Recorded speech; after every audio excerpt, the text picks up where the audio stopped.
One ceramic that has been used throughout history and is found in a number of products up to modern history is glass. The list of glass products is almost endless, from sunglasses to flasks to glass decorations. Glass plays a huge role in the society we live in today. In today's video, we will be looking at the manufacturing process of glass. The procedure adopted in manufacturing of glass may broadly be divided in the following 5 stages: collection of raw material, preparation of batch, melting in furnace, fabrication, and annealing.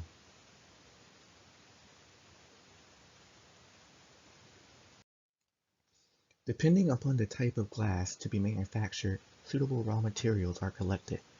The chart shows the different types of glass and the raw materials it takes to make them.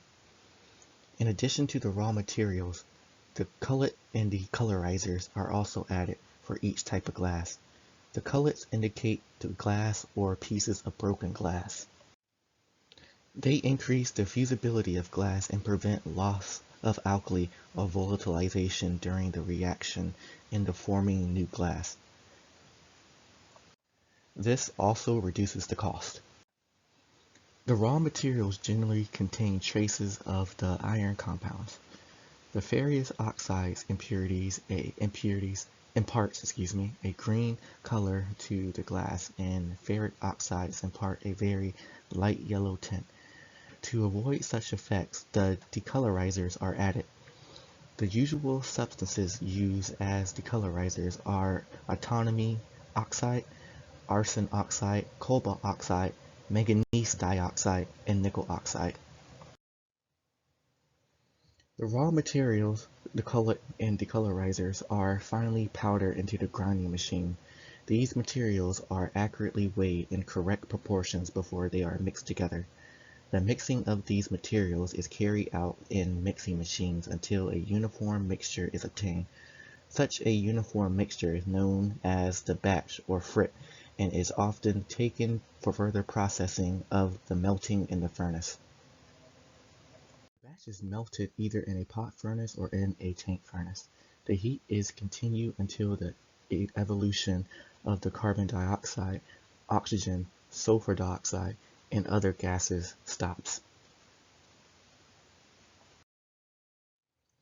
In this furnace, the pots are adopted as units. A pot is a vessel made of fire clay.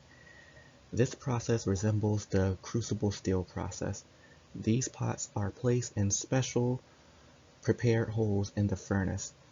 The charging and the collecting doors are kept projecting outside so that raw materials may be added and molten glass may be taken out conventionally. The pots are filled with raw materials. The furnace is heated by means of producer gas. When the mass has melted down, it is removed from the pot and it is taken for the next operation of fabrication. The melting of the glass by pot furnace is an intermittent process. It is used to melt small quantities of glass at a time or to prepare specialized types of glass. In a tank furnace, this furnace resembles the reverberatory furnace adopted for puddling of the wrought iron. The picture on the slide shows the section of a tank furnace adopted for the melting of glass. It is constructed with reinforced masonry. The roof is giving a special shape to deflect the flames of heated gas. The ports are provided for the entry of preheated producer gas. The doors are provided for charging and for taking out the molten glass. A bridge separates the tank into 2 unique compartments. The batch is heated in large compartments, and it contains somewhat impure glass. It flows through openings of bridge into small compartments. The galls or floating impurities are collected at the top of the large compartments. The refractory lining is provided to the interior surface of the tanks. The tanks is filled with raw material. The furnace is heated by allowing producer gas through parts.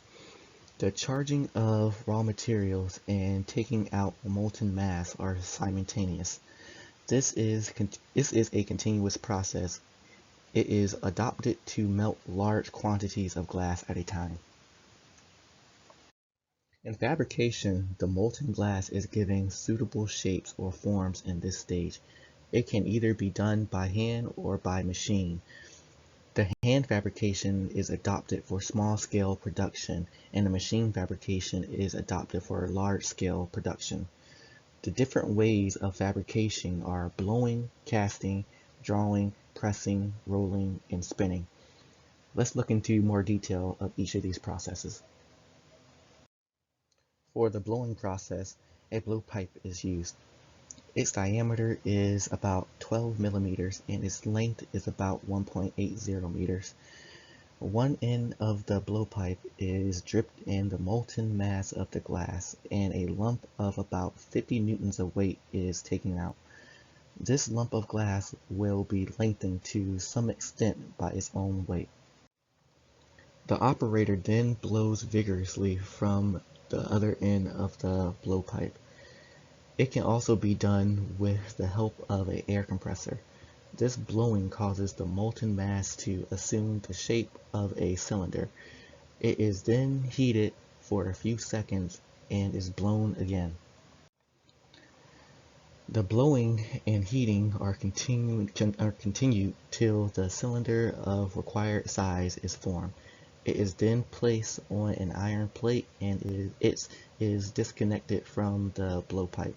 The cylinder is then cut vertically by a diamond. It falls into a thin plate by gravity. In casting, the molten glass is poured in molds and it is allowed to cool down slowly. The large pieces of glass of simple design can be prepared by this method. It is also adopted to prepare mirrors and lenses. For drawing, this process consists in simply pulling the molten glass either by hand or by mechanical equipment. An iron bar is dripped sideways in the molten mass of glass. It is lifted up horizontally and in doing so, it catches up a sheet of molten glass. This sheet is then allowed to pass over a large rotating roller. The roller helps the molten glass to spread in the form of a thin sheet. In the pressing process, the molten glass is pressed into molds. The pressure may either be applied by hand or by mechanical means. This process is adopted for ornamental articles or hollow glass articles. In the rolling process, there are two methods of rolling. In one method, the molten mass of glass is passed between heavy iron rollers and flat glass plates of uniform thickness is obtained. In another method, the molten mass of glass is poured on a flat iron casting table and it is then turned flat with the aid of a heavy iron roller. In the spinning process, the molten glass is spun at high speeds by a machine to form very fine glass fibers. This glass has tensile strength equal to that of mild steel. It does not fade, decay, or shrink. It is not attacked by acid, fire, or vermin. It is very soft and flexible. It is used for providing insulation against heat, electricity, and sound. The last step of making glass is annealing. The glass articles after being manufactured are to be cooled down slowly and gradually. This process of slow and homogeneous cooling of glass articles is known as the annealing of glass. The annealing of glass is a very important process. If the glass articles are allowed to cool down rapidly, the superficial layer of glass cools down first as glass is a bad conductor of heat. The interior portion remains comparatively hot and it is therefore in a state of strain. Hence, such glass articles break to pieces under very slight shock or disturbance. There are two methods of annealing.